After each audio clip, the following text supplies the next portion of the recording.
اور جب حسین رخصت آخر کے لیے آئے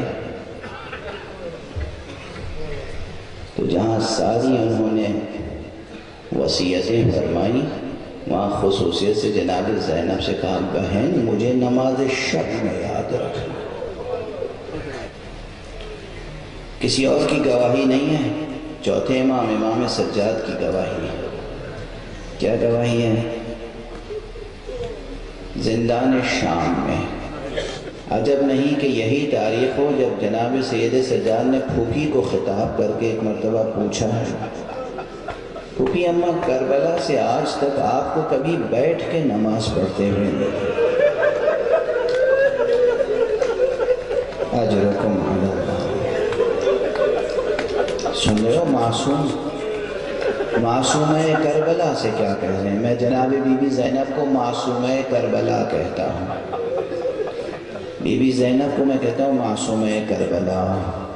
جس طرح آقا امام موسی بن جعفر علیہ السلام کی بیٹی اور امام رضا کی بہن کو معصومہ قم کہتے ہیں، اسی طرح میں آقا امام حسین کی بہن کو اور امیر المومنین کی اس بیٹی کو معصومہ کربلا کہتا ہوں۔ معصومہ کربلا زینب، عقیلہ بنی ہاشم زینب، حجت خدا چوتھے امام کی گواہی ہے کہ میں نے پھوپھی اماں آپ کو کبھی بیٹھ کے نماز پڑھتے ہوئے نہیں دیکھا۔ اور دوسری گواہی کیا ہے؟ فرماتے ہیں کہ کربلا سے کوفے اور کوفے سے شام راستوں سے گزری، دن میں سفر کیا، رات میں سفر کیا، زندانوں میں رہیں، مگر کبھی میری پھوپھی کی نماز شب قضا نہیں ہوئی۔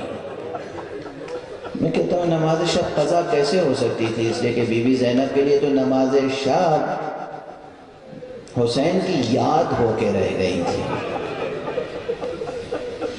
حسین کی یاد۔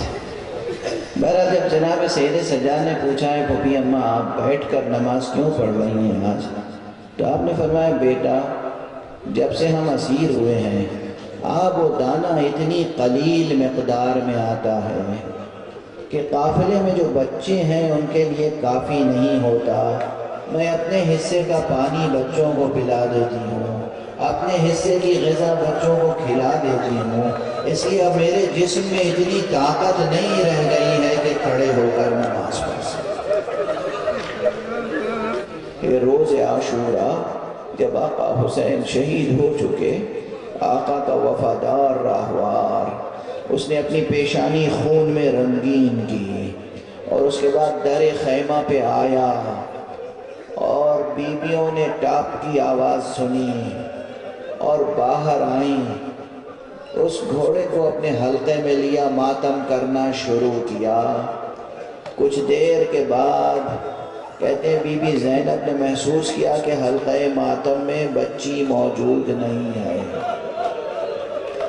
دیکھا کہ در خیمہ پہ سہمی ہوئی بچی خاموش کھڑی ہے۔ جناب رباب سے کہا بچی کو اس وقت رونا بہت ضروری ہے، اس وقت اس کا رونا بہت ضروری ہے، اس کا ماتم کرنا بہت ضروری ہے۔ سب بیویاں رکی، بچی کو بلایا، بیٹی آؤ، بابا اب دنیا میں نہیں رہ گئے، دیکھو گھوڑا تنہا آیا ہے، اس کی پیشانی پہ لہو لگا ہوا ہے۔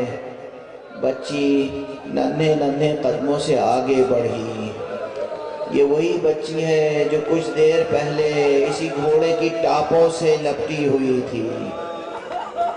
یہ بچی آگے بڑھی، گھوڑے نے گردن جھکا دی، بچی نے اپنی باہیں گھوڑے کے گلے میں ڈالی اور اس کے بعد ایک سوال کیا، میرے بابا کے وفادار راہوار اتنا بتا دے، حل سقیا بی ام قتل عطشانا، میرے بابا کو پانی پلایا گیا یا پیاسا قتل کر دیا؟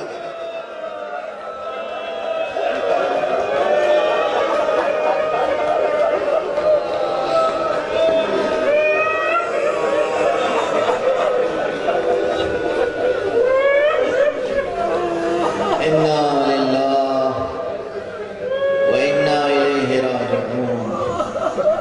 انا للہ و انا الیہ راجعون، انا للہ و انا الیہ راجعون۔